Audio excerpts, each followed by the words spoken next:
আসসালামু আলাইকুম রহমতুল্লাহি ওয়া বারাকাতুহু। আমন্ত্রণ বাংলা ভিশনের রমজান আয়োজনে। দেখছেন রমজান বিষয়ক অন্যান্য অনুষ্ঠান উত্তরা ব্যাংক পিএলসি ইসলামে ব্যবসা বাণিজ্য পাওয়ার্ড বাই ভিএসএল। প্রিয় দর্শক, আজকে আলোচনা করার জন্য তরুণ ইসলামী চিন্তাবিদকে আমরা আমন্ত্রণ জানিয়েছি। আসুন তার সাথে পরিচিত হই। আমাদের সাথে আছেন বিশিষ্ট ইসলামী চিন্তাবিদ, মিডিয়া ব্যক্তিত্ব মাওলানা আলী হাসান তৈয়ব। আসসালামু আলাইকুম রাহমাতুল্লাহি ওয়া ওয়ালাইকুম বারাকাতুহু। আসসালাম ওয়া রাহমাতুল্লাহ। আহলান সাহলান মুহতারাম, কেমন আছেন? হাইয়াকুমুল্লাহ। আলহামদুলিল্লাহ ভালো আছি, আপনি কেমন আছেন? আলহামদুলিল্লাহ, আমরা খুবই ভালো আছি। ব্যবসা বাণিজ্যের বিষয় নিয়ে শরিয়া কি বলে, এটি নিয়ে আমরা কথা বলে থাকি। তবে আজকে আপনার কাছ থেকে আমরা একটা ভিন্ন বিষয় জানতে চাব। মক্কা এবং মদিনার ব্যবসায়ীদের সাথে নবীজির সম্পর্কটা কেমন ছিল? ধন্যবাদ। আহমেদু ওয়া নুসাল্লি আলা রাসূলিল কারীম। একদমই আনকমন বিষয়। আল্লাহ নবী সাল্লাল্লাহু আলাইহি ওয়াসাল্লাম এমন এক সমুদ্র মহাসাগর, যেখানে মানুষ যেদিক থেকেই দেখবে তার জীবনে ওই হেরার জ্যোতি গিয়ে বিচ্ছুরিত হবে। রাসূল সাল্লাল্লাহু আলাইহি সাল্লাম ৮-১০ জন মানুষ থেকে সম্পূর্ণ আলাদা ছিলেন। তিনি শ্রেষ্ঠত্বের সব মুকুট তার মাথায় পরানো ছিল। রাসূল সাল্লাল্লাহু আলাইহি ওয়াসাল্লাম মক্কায় যদি আমরা দেখি ব্যবসায়ীদের সঙ্গে তার বিহেভিয়ার কেমন ছিল, মদিনায় যেমন কেমন ছিল, তাহলে আজকের ব্যবসায়ীদের জন্য সেটা অনেক বড় আদর্শ হতে পারে। আমরা দেখি রাসূল সাল্লাল্লাহু আলাইহি সাল্লাম মক্কায় থাকতে নিজে ব্যবসা করেছেন, অন্যান্য ব্যবসায়ীদের সঙ্গে তার লেনদেন হয়েছে, তিনি শ্রম দিয়েছেন, তিনি শ্রমে মানুষকে খাটিয়েছেন, তিনি ব্যবসা করেছেন, ব্যবসা পরিচালনা করেছেন। সবগুলো আমরা সিরাতে দেখতে পাই, তার জীবনীতে দেখতে পাই। সেখানে সব জায়গায় সবচেয়ে বড় বৈশিষ্ট্য দেখি, এক নম্বর হলো সততা। তিনি কখনো ব্যবসা করতে গিয়ে অসততার আশ্রয় নেননি, যে কারণে সব ব্যবসায়ীরা, সব ইনভেস্টররা তাকে খুঁজেছেন যে আমার এই লোকটাকে দরকার। তার মতো বিশ্বস্ত লোক থাকলে সেই ব্যবসা কখন লস যাবে না এবং সেই ব্যবসা অবশ্যই সফলতার মুখ দেখবে। এটা একটা দিক। আরেকটা দিক দেখা যায় যে তিনি ব্যবসা করতে গিয়ে আমাদের এখনকার ভাষায় যেটাকে বলে যে কসাই ব্যবসায়ী বা গলাকাটা ব্যবসায়ী, হ্যাঁ, আজকাল তো সিন্ডিকেট এমন কারবার করে যে রাষ্ট্র পেরে ওঠে না তাদের সঙ্গে। এই কখনো পেঁয়াজ নিয়ে, এই কখনো সয়াবিন তেল নিয়ে। তো রাসূল সাল্লাল্লাহু আলাইহি ওয়াসাল্লাম ব্যবসার একটা বড় বৈশিষ্ট্য ছিল, যেটা অন্যান্য ব্যবসায়ীদের যে জিনিসটাই তিনি উদ্বুদ্ধ করেছেন, সেটা হলো ক্রেতার উপর যেন রহম হয়, দয়া হয়, ক্রেতার প্রতি যতটা ছাড় দেওয়া যায়। যেমন তিনি নির্দেশনা দেন, উনি বলেছেন রহিমাল্লাহু রাজুলান সামহান। আল্লাহ রাব্বুল আলামিন উদার ব্যবসায়ীকে দয়া করুন, যিনি কি করেন, যিনি ছাড় দেন। ছাড় দিন কীরকম, যে তিনি একটা পণ্য বিক্রি করেছেন, একটু পরেই ওই ভদ্রলোক ফিরে এসছে যে না, এটার মধ্যে কোনো ত্রুটি আছে বা এটা এই সমস্যা, ঠিক আছে বদলে দিচ্ছি, ঠিক আছে চেঞ্জ করে নেন। হ্যাঁ, এই যে ছাড় দেওয়া, হ্যাঁ, এখন তো আমাদের দোকানে লিখে দেয় বিক্রিত মাল ফেরত নেওয়া হয় না। বাপরে বাপ, আপনি যদি কোনো রকম একটা ২ নম্বর জিনিস গছিয়ে দিতে পারেন, আপনার সংবিধানে আপনার জিনিসটা চিনবেই না এবং লিখে দেওয়া, বাপরে বাপ। রাসূল সাল্লাল্লাহু আলাইহি ওয়াসাল্লাম বলছেন ওই ব্যক্তির উপর আল্লাহ খাস রহমত করুন যে ব্যক্তি বিক্রি করার পরে ছাড় দেয়। তো সুতরাং এটা তার ব্যবসায়ীদেরকে একটা বড় শিক্ষা ছিল। আমরা মদিনায় কি দেখেছি, যে তিনি বাজারে ঢুকেছেন, ঢুকে গম বিক্রি করছেন, হাত ঢুকিয়ে দিয়েছেন, দিয়ে বলছেন ভেতরে তো ভেজা, উপরে তো শুকনা, দেখো। এটা এক ধরনের প্রতারণা, মানে গশ্যানা ফালাইসা মিন্না। যে ব্যক্তি মানুষকে ধোকা দেয় সে আমার উম্মত নয়। তোমরা ধোকা দিচ্ছ কেন?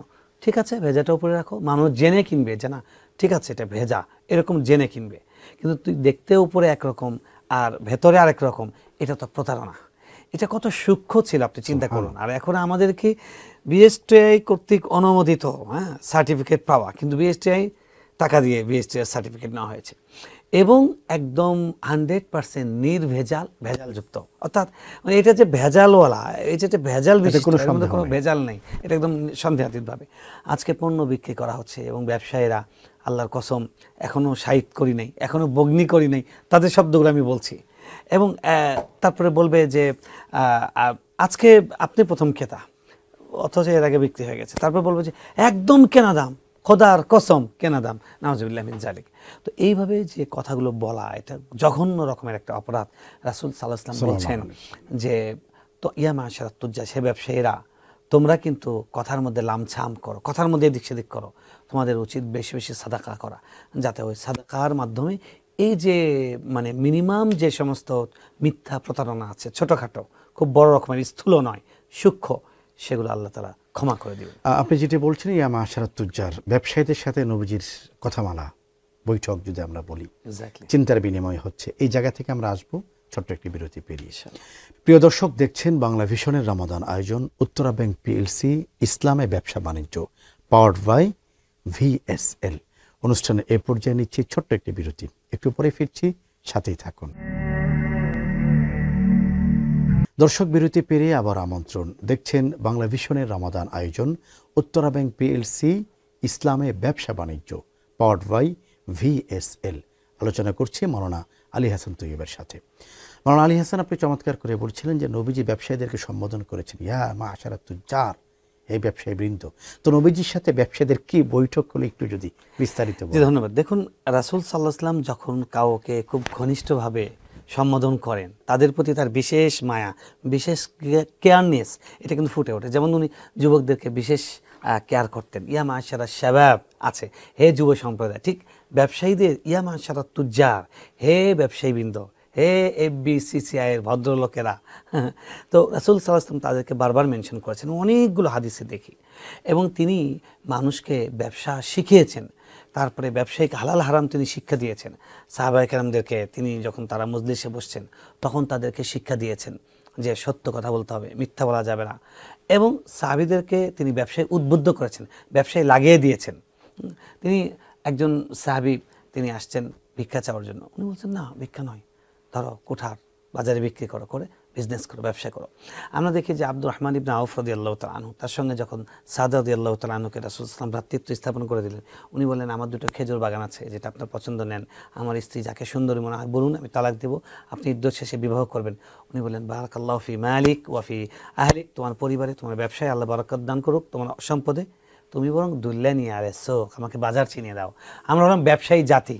মক্কার যারা মুহাজির ছিলেন বলেন যে আমরা হলাম ব্যবসায়ী জাতি, আমরা ব্যবসা বুঝি, শুধু বাজারটা চিনিয়ে দেন, আমরা ব্যবসা বাণিজ্য করে আমাদের হালাল জীবিকা খুঁজে নিতে পারবো।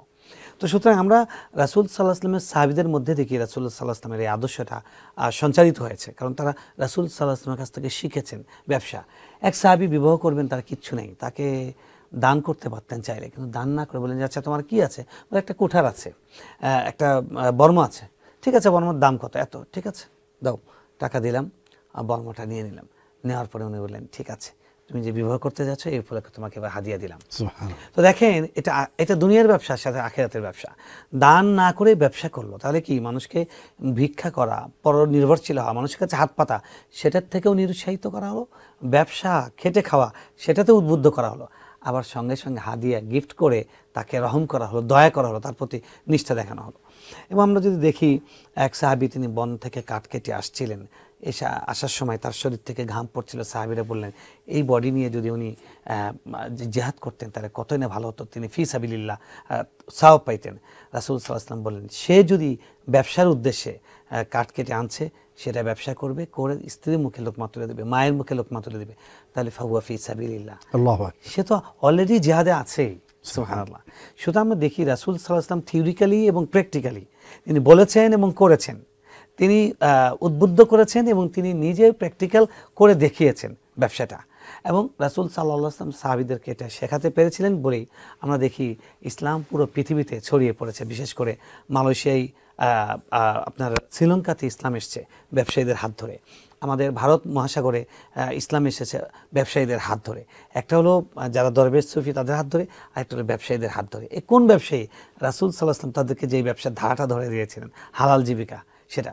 এবং আপনি বিভিন্নভাবে আপনি দেখতে পাবেন, পুরো কোরআন যদি দেখেন তাহলে ব্যবসার প্রতি উদ্বুদ্ধ করেছে। রাসূল সাল্লাল্লাহু আলাইহি ওয়াসাল্লাম সেই জিনিসটাই সাহাবীদেরকে থিওরিক্যালি এবং প্র্যাকটিক্যালি শিক্ষা দিয়েছেন। আমরা রাসূল সাল্লাল্লাহু আলাইহি ওয়াসাল্লামের জীবন থেকে এটা স্পষ্ট বুঝতে পারি যে মানুষের কাছে হাত পাতার চিন্তা করা, চাকরি হয়নি এই জন্য বসে থাকা, 40 বছর পেরিয়ে যাচ্ছে, বিয়েও করতে পারে না, কিছুও করতে পারে না, কারণ চাকরি হয়নি। চাকরি হয়েছে বেতন, কেন? আপনি উদ্যোক্তা হন। আমাদের ডক্টর ইউনূস সাহেব, তিনি বাংলাদেশের প্রধান উপদেষ্টা হওয়ার আগে থেকে উনি বলতেন যে তোমরা লেখাপড়া করে বিশ্ববিদ্যালয় থেকে রাষ্ট্রের এত সুবিধা ভোগ করার পরে কেন চাকরি খুঁজে বেড়াও? তোমরা উদ্যোক্তা হবে, তোমরা চাকরির দাতা হবে। আমরা রাসূল সাল্লাল্লাহু আলাইহি ওয়াসাল্লামকে দেখি, তিনি চাকরির দাতা হয়েছেন, তিনি উদ্যোক্তা হয়েছেন, এবং তার স্ত্রী তো পৃথিবীর শ্রেষ্ঠতম উদ্যোক্তা, সফল উদ্যোক্তা ছিলেন। সুতরাং এই জিনিসগুলোকে যদি আমরা সামনে রাখি, আমরা মোটা দাগে আল্লাহ আমাদেরকে সেই তৌফিক দান করুন। আজকে চমৎকার আলোচনা করেছেন আপনি, এবং রাসূলুল্লাহ সাল্লাল্লাহু আলাইহি ওয়াসাল্লাম ব্যবসায়ীদের প্রতি যে নাসিহা করেছেন, যে নাসিহা কিয়ামত পর্যন্ত জীবন্ত, অমর এবং জাগরুক থাকবে, সেই নাসিহা আমরা আপনার কাছ থেকে শুনতে পেয়েছি। মাওলানা আলী হাসান তৈয়ব, আপনাকে অনেক শুকরিয়া এবং মোবারকবাদ জানাচ্ছি। ধন্যবাদ। প্রিয় দর্শক, কথা এবং আলোচনায় আমরা চলে এসেছি বাংলা ভিশনের রমাদান আয়োজন উত্তরা ব্যাংক পিএলসি ইসলামে ব্যবসা বাণিজ্য পাওয়ার্ড বাই VSL আয়োজনের একেবারে শেষ প্রান্তে। বিদায় নেব ইনশাআল্লাহ তাআলা। আগামীকাল আবারও দেখা হবে একই আয়োজনে। সে পর্যন্ত সকলে ভালো থাকুন, সুস্থ, নিরাপদ এবং সুন্দর থাকুন। আসসালামু আলাইকুম ওয়া রাহমাতুল্লাহি ওয়া বারাকাতুহু।